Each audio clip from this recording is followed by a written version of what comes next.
I woke up with a headache and my sinuses were congested.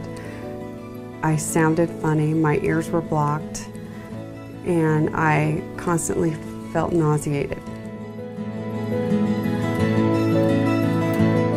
I wake up in the morning and I just do regular routine things like every other person does. I get up, I make my morning coffee, and I don't have a headache. I don't have to worry about what I eat, what I drink. I don't have to worry about anything.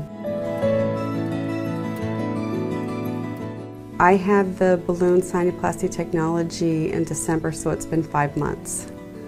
And it was so, I feel it was so great. It was such a success.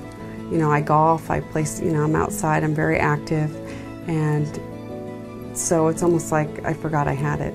My husband thought that because I had so much more energy and I was so much more fun, that he thought I was going through a midlife crisis. And I just told him, I said, it's just because I can breathe. If I ever needed to have the surgery again, I would do it in a second.